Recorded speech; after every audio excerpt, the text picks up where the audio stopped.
आपका आपके अपने YouTube channel RVS study classes में। आज इसी कड़ी में जुड़ रहे हैं हमारे सर उमेश जी, जो आपको पढ़ाएंगे यूपी बोर्ड का हिंदी का पूरा सिलेबस। आप इनके सारे वीडियो को फॉलो करते रहिए, सारे वीडियो को।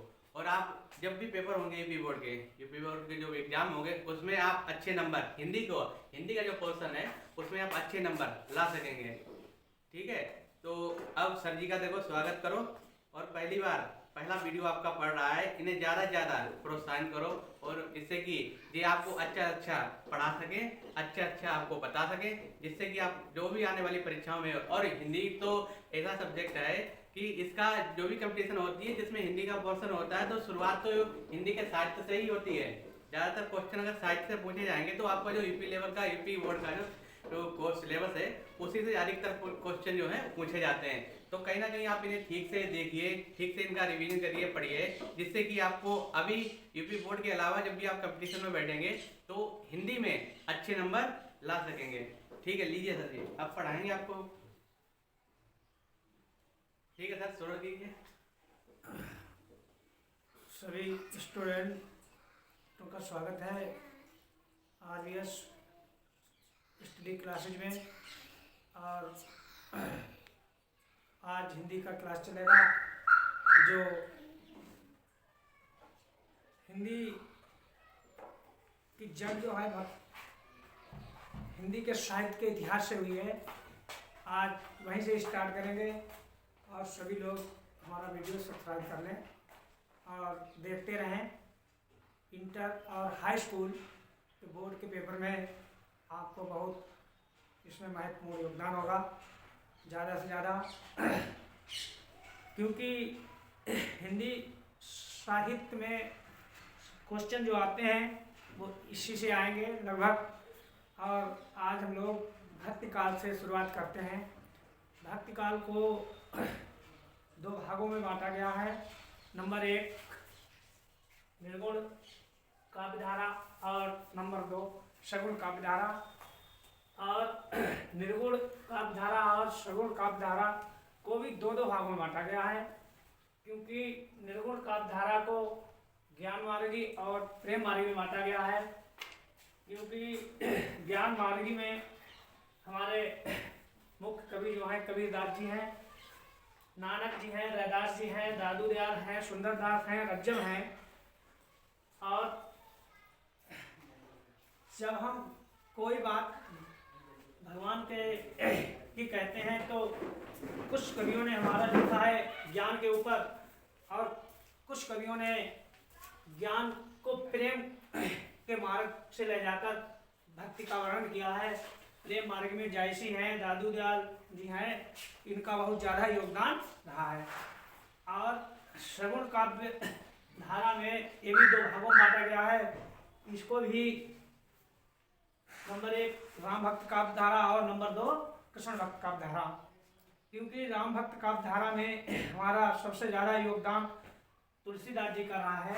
और इसमें रामचंद्र चौहान है, हृदय राम है, इनका भी बहुत बड़ा योगदान रहा है। इसमें तुलसीदास ने एक महाकाव्य लिखा है रामचरितमानस।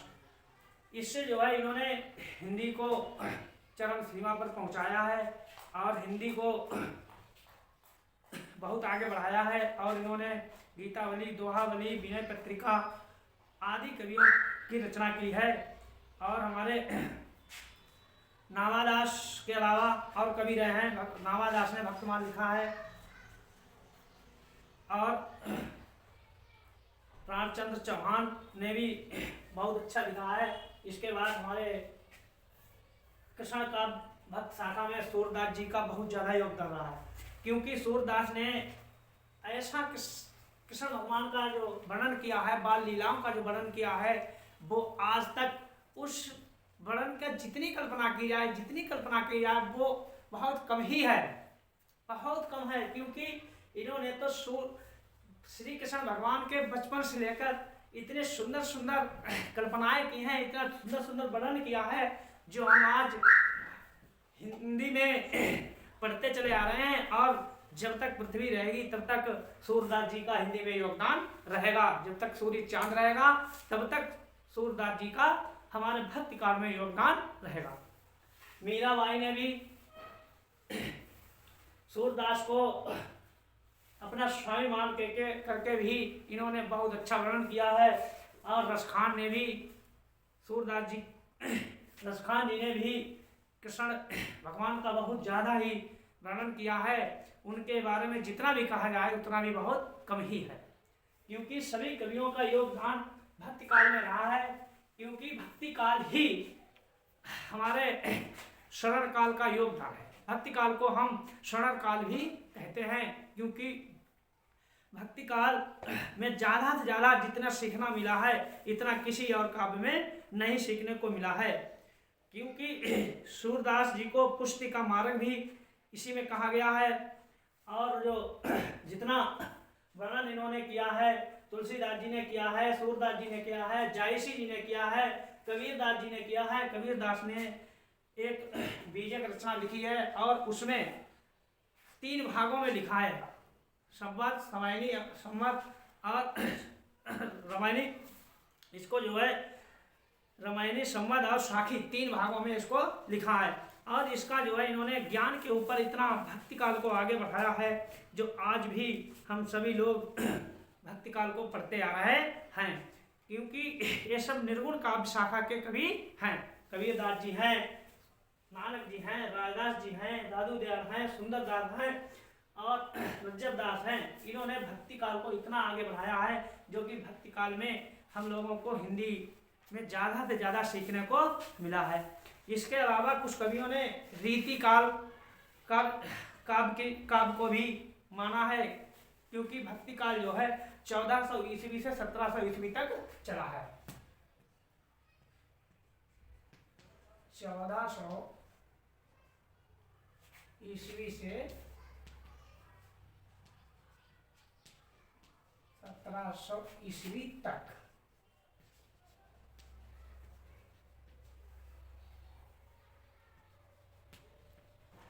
ये जो है हमारा भक्ति काल जो है 1400 ईस्वी से 1700 ईस्वी तक चला।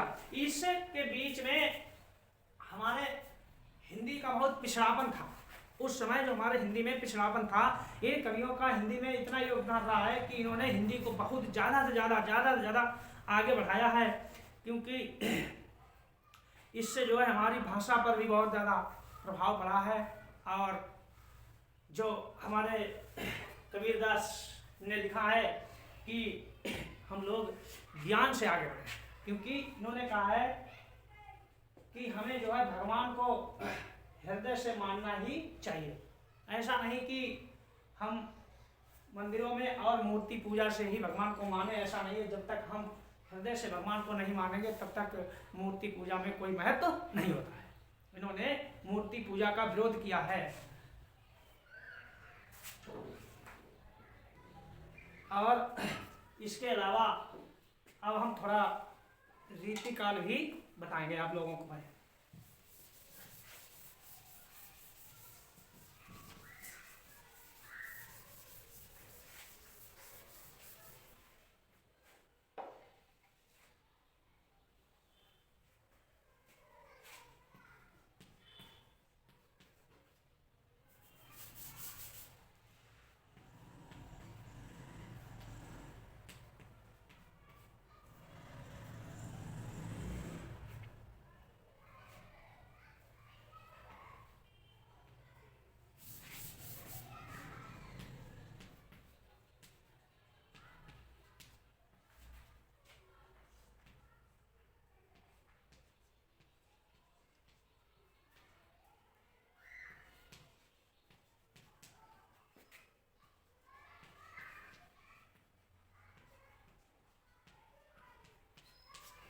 हमारा रीति काल जो है ये 1700 ईस्वी से 1850 ईस्वी तक चला।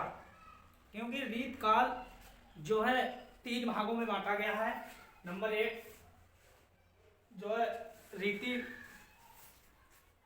रीति सिद्ध,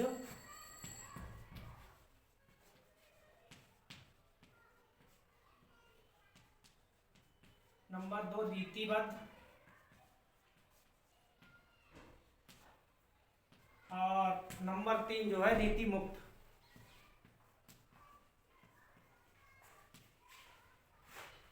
क्योंकि इसको 3 भागों में बांटा गया है। रीति काल जो है रीति सिद्धि के कवि बिहारी,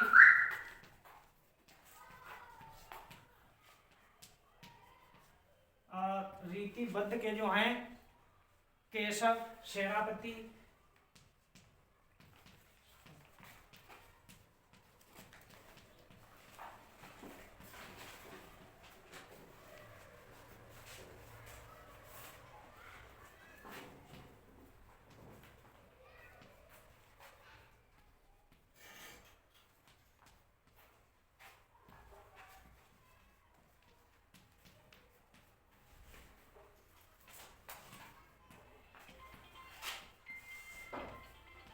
देव भूषण और पद्माकर जी हैं। रीति मुक्त के आलम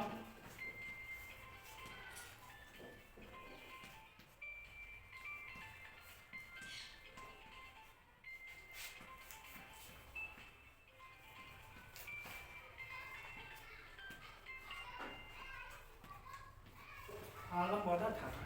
क्योंकि ये 3 भागों में बांटा गया है। नंबर 1 रीति सिद्ध, नंबर 2 रीतिबद्ध, नंबर 3 रीति मुक्त। रीति सिद्धि के जो हैं बिहारी हैं, रीतिबद्ध के केशव सेनापति, देव भूषण और मतीराम पद्माकर जी हैं, और रीति मुक्ति के जो हैं आलम बौद्धा ठाकुर धनानंद हैं। लेकिन रीति सिद्ध किसे कहते हैं कि रीति सिद्ध उसे कहते हैं जिनको जो है रीति का पूरा ज्ञान था। रीति का पूरा ज्ञान था। उन्होंने रीति में लिखा नहीं कुछ, लेकिन उन्हें स्वयं पूरा ज्ञान था। लेकिन रीतिबद्ध में उन्हें ज्ञान तो था, लेकिन उन्होंने लिखा बहुत कुछ है, लेकिन उसमें जो है उनके ग्रंथों की रचनाएं हैं, लेकिन पूरा ज्ञान नहीं था। रीति मुक्त में जो है उन कवियों को जो कि रीति मुक्त में पूरा ज्ञान उन्हें था ही नहीं, लेकिन उन्होंने रीति मुक्त को जो है लिखा है, बहुत अच्छा लिखा है। और इसे जो है इन्होंने भक्ति काल के मान करके रीति काल को भी बहुत ज़्यादा से ज़्यादा आगे को बढ़ाया है। और आज हमने ये भक्ति काल और रीति काल पढ़ाया है, और कल जो है इसके आगे हम आधुनिक काल के बारे में पढ़ाएंगे कि आधुनिक काल भी हमारी परीक्षाओं में, इंटर और हाई स्कूल और कंपटीशन की जो परीक्षाएं होती हैं उनमें भी आधुनिक काल का अधिक से अधिक महत्व रहता है। और कल हम आज यहीं पर वीडियो ख़त्म करते हैं। कल जो है भक्ति काल में ज़्यादा पढ़ाएंगे, और सभी लोग हमारा वीडियो जो है सब्सक्राइब कर लें। आज यहीं पर ख़त्म करते हैं।